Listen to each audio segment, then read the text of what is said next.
तुम्हें पता है किसी भी मेल का, किसी भी पुरुष का स्पर्म काउंट जो है 15 मिलियन स्पर्म पर काउंट से कम हो जाता है ना, तो उसे हम लोग इनफर्टाइल घोषित कर देते हैं, उसे हम लोग नामर्द कह देते हैं। एंड आज से 30 साल पहले जो डेटा है उसके हिसाब से इंडिया में या फिर पूरे वर्ल्ड में जो एवरेज मेल स्पर्म काउंट हुआ करता था पर काउंट, वो था 60 मिलियन से ज्यादा।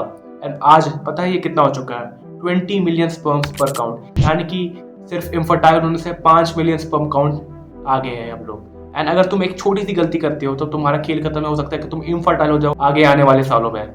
तो ये बहुत बड़ी गलती है जो कि तुम आज ही अगर स्टॉप नहीं करोगे तो हो सकता है कि तुम एक नामर्द बनो, तुम एक इनफर्टाइल इंसान बनकर रह जाते हो अपनी लाइफ में। वीडियो बहुत इंपॉर्टेंट होने वाली है, एंड तक देखना वीडियो को। एंड ऑफ कोर्स तुम्हें बहुत ज़्यादा वीडियो दिखने वाली है इस वीडियो में, एंड लास्ट में तुम खुद सब्सक्राइब करके जाने वाले हो। Let's begin. सबसे पहले तुम्हें यही चीज समझनी पड़ेगी ना कि ये जो दिक्कतें हैं मर्दों को लेकर के, ये जो इनफर्टिलिटी है मर्दों की, ये बहुत नई चीज है। ठीक है, बहुत पहले से नहीं है, बहुत नई चीज है एज कम्पेयर टू औरत की जो इनफर्टिलिटी होती है। हम सब जानते हैं पहले के समय से जब बच्चे नहीं हुआ करते थे तो सारे का सारा ब्लेम डाल दिया करता था औरतों के ऊपर कि अच्छा इस औरत ने बच्चे पैदा नहीं करके दिए तो पक्का इसमें कोई दिक्कत है, इसमें कोई खोट है, इसमें कोई दिक्कत है, ये लोग माना करते थे। लेकिन 1956 एक ऐसा साल रहा जिसके बाद लोगों को ये पता चलना चालू हुआ कि अच्छा मर्द भी इनफर्टाइल हो सकते हैं, मर्द भी नामर्द हो सकते हैं। ये बात पता चलना चालू हुआ लोगों को। एंड इसके बाद जो हाहाकार मचाना लोगों को लेकर के, इतनी सारी स्टडीज हुई, उसमें पता सब कुछ चला कि अच्छा ठीक है ये हो रहा है तो क्यों हो रहा है। एंड आज मैं उन्हीं पॉइंट्स को अभी बताने वाला हूँ क्योंकि इससे ये डेटा आया है 20 मिलियन स्पर्म पर काउंट वाला। एंड इसके ऊपर मैं पूरी बात करने वाला हूँ। उससे पहले इतनी सारी खतरनाक चीज़ें हुआ करती थी औरतों को लेकर के, कि अगर औरत ने बच्चा पैदा नहीं कर पाया तो भले ही उस केस में मर्द इनफर्टाइल है लेकिन सारी की सारी चीज़ें झेलनी पड़ती थी उस औरत को। पहले के समय में इतने घटिया घटिया प्रैक्टिसेस हुआ करते थे जिसमें कि ये बताया जाता था कि अगर कोई भी औरत इनफर्टाइल है या फिर मर्द इनफर्टाइल है या फिर उनके बच्चे नहीं हो रहे तो उस औरत के वूम में एक हल्का सा पाइप लगा करके एक स्मोक दिया जाता था ताकि उसका जो वूम है वो रिफ्रेश हो पाए, ये कह करके। उसके बाद औरतों को डक के सीमन में पानी मिला करके पिलाया जाता था ताकि उनका जो रिप्रोडक्टिव हेल्थ है वो अच्छा हो पाए। तो तुम समझ सकते हो कितनी बड़ी दिक्कत होती थी औरतों को लेकर के। एंड जब से ये पता चल रहा है तब मर्द भाई बिल्कुल परेशान हो चुके हैं। एंड ये साल ब साल कम होते जा रहा है। तो हो सकता है आगे के आने वाले 5 सालों में जो डेटा है ना, ये जो 20 मिलियन स्पर्म पर काउंट वाला है ये और घट जाए।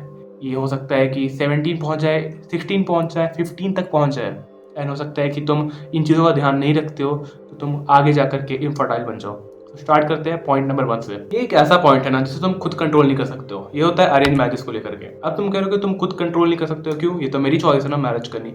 लेकिन ये चॉइस है तुम्हारे माँ बाप की जिसने मैरिज किया एंड इस वजह से तुम आए हो। क्योंकि ये एक दिक्कत होती है अरेंज मैरिज को लेकर के कि अगर तुम अपने सेम कम्युनिटी में शादी करते हो, चाहे वो दहेज की वजह से हो चाहे अपने तुम प्रथा की वजह से हो, लेकिन उससे एक ये चीज़ होती है कि इनहेरिटेड ट्रेट आता है तुम्हारे अंदर। एक हेरिडिटी की वजह से ये चीज़ आती है कि लोग बहुत ज़्यादा चांसेस ग्रैब करते हैं ऐसे इनफर्टिलिटी को रखने की, क्योंकि ये जेनेटिकली इसके ऊपर बहुत ज़्यादा स्टडीज़ हुई हुई है। एंड ये एक रिसर्च के हिसाब से प्रूव्ड हुआ हुआ है कि कहीं ना कहीं सेम बिरादरी में, सेम कम्युनिटी में, सेम फैमिली में अगर शादी करते हैं तो उससे बहुत ज़्यादा दिक्कतें होती है। एंड कहीं ना कहीं ये जो भी हेरिडिटरी बीमारी है ये आगे चलते जाती है। एंड वेयर अगर तुम दूर की कम्युनिटी में शादी करोगे या फिर कह सकते हो लव मैरिज या फिर जो नेचुरल सिलेक्शन वाला चीज़ होता है उसके हिसाब से अपने लाइफ को नॉर्मल रखने देते हो तो तुम्हारे आगे आने वाले बच्चों में ये जो दिक्कत है हेरिडिटरी वाली दिक्कत ये नहीं देखने को मिलती है। ठीक है, एंड ये बेसिकली स्टडीज से प्रूव्ड है। मेरे ऊपर सवाल मत उठाना कि भाई तू कैसी बात कर रहा है। तुमने इस चीज़ को तो कंट्रोल नहीं किया क्योंकि तुम अपनी माँ बाप की शादी में थी नहीं कि तुम इस चीज़ को देख पाओ या फिर कंट्रोल कर पाओ, लेकिन शायद तुम अपने लाइफ में इसे अप्लाई कर पाओ या फिर आगे आने वाली जनरेशन अपने आप चेंज हो जाने वाली है तो ये अपने आप ठीक हो जाएगी। अब बात करते हैं उन चीज़ों को जिसे तुम खुद से कंट्रोल कर सकते हो। एंड मैं सबसे बड़ा, सबसे इंपॉर्टेंट पॉइंट सबसे ऊपर रखने वाला हूँ, वो है मोबाइल फ़ोन का यूजेज या फिर गैजेट्स, इलेक्ट्रॉनिक्स का यूसेज। अब ये नहीं होता है कि भाई तुम मोबाइल फ़ोन पॉकेट में रख रहे हो, उसके रेडिएशन से तुम्हारे टेस्टिकल्स पे दिक्कत पड़ रही है एंड उसके जो स्पर्म काउंट है वो डिक्रीज़ हो रहा है। लेकिन दिक्कत होती है उसके टेम्परेचर की वजह से। ऐसा माना जाता है कि अगर तुम 1 घंटे लैपटॉप पे बैठ करके काम कर रहे हो तो उससे लगभग तुम्हारे टेस्टिकल्स का टेम्परेचर 3 डिग्री से बढ़ सकता है। एंड अगर तुम्हारे टेस्टिकल्स का टेम्परेचर 3 डिग्री से बढ़ जाए, क्योंकि उसका टेम्परेचर नॉर्मली तुम्हारी बॉडी टेम्परेचर से 3-4 डिग्री कम होता है, एंड अगर वहाँ पे टेम्परेचर राइज होता गया एंड तुम रोज़ दिन बैठ रहे हो लैपटॉप लेकर के, वो जो गर्म हो रही है तुम्हारे टेस्टिकल्स, उस वजह से तुम्हारे स्पर्म काउंट हर दिन मिलियन से घट सकते हैं। तुम समझ सकते हो कितनी बड़ी दिक्कत है। ठीक है, अगर तुमने 1 साल तक काम किया ना अपने लैपटॉप को रख करके अपने जांघ पे, तो हो सकता है तुम आगे आने वाले 5 सालों में इनफर्टाइल बन जाओ। एंड ट्रस्ट में मैंने ऐसा केस रियल में देखा है। मेरे बड़े भाई की एक दोस्त है जो कि पिछले 4 या 5 साल से जेईई नीट की पहले तो तैयारी कर रहे थे, उसके बाद कॉलेज में जाकर के भी सेम चीज़ें कर रही है। तो उससे क्या हुआ, वो बंदा इनफर्टाइल हो गया, ऐसे दिक्कतें हुई एंड वो डॉक्टर के चक्कर लगा रहा है। तो ये बहुत मेरे ख्याल से सबसे इंपॉर्टेंट पॉइंट है। आज से ये करना बंद करो। लैपटॉप है तो कहीं टेबल डेस्क पे रख करके उसे यूज़ कर लो, ऐसे बेड पे रख करके यूज़ कर लो, बट डोंट उसे अपने जांघ पे, अपने ऐसे पैरों पे मत रखना, उससे बहुत बड़ी दिक्कत हो सकती है एंड तुम इनफर्टाइल हो सकते हो। नेक्स्ट है स्मोकिंग। स्मोकिंग इतना बड़ा रीज़न हो सकता है तुम्हारे लिए कि अगर तुम स्मोक करते हो या फिर तुम ज़रा सा भी स्मोक नहीं भी करते हो, कि इसके अलावा तुम बाहर जाते हो एंड तुम पॉल्यूशन देखते हो। चाइना की एक रिसर्च ने ये भी प्रूव किया है कि अगर तुम स्मोक एंड पॉल्यूशन दोनों में अपने लाइफ को बहुत ज़्यादा रखते हो या फिर इन दोनों में बहुत ज़्यादा इन्वॉल्व रहते हो, या फिर ऐसे लोगों पे स्टडीज़ की गई जो कि कोयले के खदान के बगल में रहा करते थे, तो उससे ये हमें आउटकम मिला है कि वो लोग बहुत जल्दी अपने स्पर्म काउंट को डिक्रीज कर लेते हैं एंड कुछ केसेस में ये स्पर्म काउंट 0 तक पहुंच जाता है। तो अगर तुम ऑलरेडी हेरिडिटरी खराब हो, उसके अलावा तुम ऐसी चीज़ें अपने इलेक्ट्रॉनिक गैजेट्स को यूज़ करते हो जो कि तुम्हारे स्क्रॉटम का टेम्परेचर बढ़ा रही है, उसके बाद तुम ऐसे घटिया स्मोकिंग वगैरह करते हो या फिर तुम घटिया इन्वायरमेंट में रहते हो, देन आराम से तुम इनफर्टाइल हो सकते हो आने वाले 4 या 5 सालों में। तो मैं बहुत लॉन्ग रन का बता रहा हूँ, हो सकता है कि तुम 1 साल में ही हो जाओ अगर ये सारी चीज़ों को एक साथ इन्वॉल्व करके देख रहे हो अपने लाइफ में। तो एंड अभी के हिसाब से मैं बताऊँ ना, तो जितने भी इंडिया में चाइल्डलेस वाले केसेस होते हैं जहाँ पे लोगों के अंदर दिक्कत होती है अपने सेक्सुअल लाइफ में, वहाँ पे 50% केसेस में मेल इनफर्टाइल होता है and half of the cases में ये दिक्कत मेल्स के अंदर होती है। अब तुम समझ रहे हो कि समाज में हायरार्की किस हिसाब से है। ठीक है, 1956 के पहले ये सारी चीज़ें नहीं हुआ करती थी, लेकिन ये होने लगी एंड तुम्हें इसे इम्प्रूव करना है। आगे बात करते हैं बाकी के पॉइंट्स के ऊपर, जो कि है तुम्हारे डाइट से रिलेटेड ही। तुम्हें क्या करना है ना, हेल्दी से हेल्दी डाइट खाना है ताकि तुम्हारे स्पर्म काउंट में एक अच्छा पॉजिटिव इम्पैक्ट पड़े। ठीक है, अब ये नहीं कह रहा हूँ कि खराब डाइट खाने से तुम्हारे स्पर्म काउंट में एक घटिया डिक्रीज देखने को मिल सकता है, ये वो बात है ही नहीं। लेकिन अगर तुम अच्छा खाओगे तो उसमें एक ग्रेजुअल रेज देखने को मिलता है। जितने भी अच्छे फूड होते हैं तुम्हारे सेक्सुअल हेल्थ को लेकर के, अभी तुम्हारे पास चैट जीपीटी है, एआई है, फिर गूगल है, जेमिनाई है, सर्च करके देखो उसके ऊपर, तो ऐसे 5 से 6 चीज़ें जरूर से मिल जाएगी जिसे तुम खा करके अपने स्पर्म काउंट को बढ़ा सकते हो।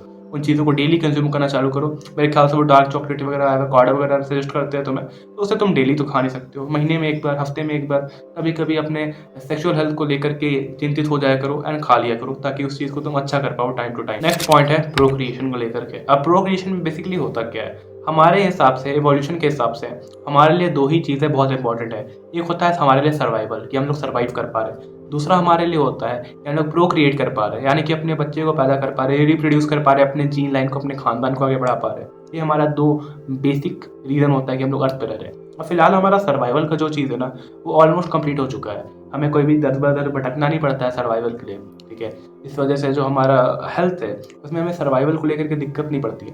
तो अगर तुम सर्वाइवल को अभी ठीक कर रहे हो, यानी कि अगर तुम स्कूल बस से डेली जाते हो, आते हो, तुम्हें बिल्कुल एक कंफर्टेबल लाइफ मिल रही है, तुम उसे थोड़ा इंप्रूव कर दे रहे हो, अपने लाइफ में थोड़ी सी दिक्कतें ला रहे हो, लाइक तुम डेली अपने दिमाग को इस तरह से सेट कर रहे हो कि तुम वर्कआउट्स करते हो, स्प्रिंटिंग करते हो, स्पोर्ट्स खेलते हो, तुम्हारे दिमाग को लगेगा कि नहीं, हमें ज़रूर से कोई दिक्कत है सर्वाइवल को लेकर के, एंड देन वो और मेहनत करेगा एंड सर्वाइवल को लेकर के तुम्हारे लाइफ, तुम्हारा जो फिजिकल बॉडी है उसको लेकर के इंड्योर करने की कोशिश करेगा। अब यही से नेक्स्ट पार्ट आता है प्रोक्रिएशन का। प्रोक्रिएशन वो काम होता है जो सर्वाइवल के बाद हमारे लिए सेकेंडरी होता है, कि हमें अपने जीन लाइन को आगे बढ़ाना है। एंड इसी जीन लाइन को आगे बढ़ाने के लिए हमारा बॉडी क्या करता है, हमें ये शक्ति देता है, हमें एक नेचुरल लस्ट देता है। अब ये जो नेचुरल लस्ट है ना, अगर तुम धीरे धीरे करके इसे खत्म कर दोगे या फिर बहुत ज़्यादा एक्सेस कर लोगे, मैंने एक वीडियो भी बनाई थी कि अगर तुम्हारे अंदर लस्ट बहुत ज़्यादा बढ़ चुकी है तो तुम क्या करो उसके लिए, क्योंकि बहुत ज़्यादा कम भी हो जाती है। तो ये स्पर्म काउंट डिक्रीज होने वाली चीज़ या फिर जो इनफर्टिलिटी वाली चीज़ है, इन दोनों से बहुत ज़्यादा कंटिन्यू होती है। एंड कहीं ना कहीं अगर तुम अपने सर्वाइवल एंड प्रोक्रिएशन के बीच में एक अच्छा बैलेंस नहीं बना पाते हो, देन बहुत बड़े चांसेस है कि तुम इनफर्टाइल हो जाओ आगे आने वाले कुछ सालों में। ठीक है, एंड यही था वीडियो का मेन टॉपिक। इसके अलावा और भी अदर पॉइंट्स हैं एंड शायद से मैं इस वीडियो का सेकंड एक और टॉपिक बनाऊं या फिर एक और पॉइंट बनाऊं जहां पे मैं इन चीज़ों को बता पाऊं तुम्हें। ठीक है, सेकंड पार्ट बना पाऊं, तो तुम उसमें आराम से समझ सकते हो। ठीक है, लेकिन उसमें मैं ये भी बात करूंगा कि इंपॉर्टेंट होना क्या होता है एंड इनफर्टाइल होना क्या होता है, क्योंकि बेसिकली ये सेम नहीं होते। अगर तुम्हें इसका डिफरेंस पता है तो कमेंट्स में लिख देना। मैं मिलता हूं ऐसे कॉन्टेक्ट वीडियो में। Goodbye, thank you.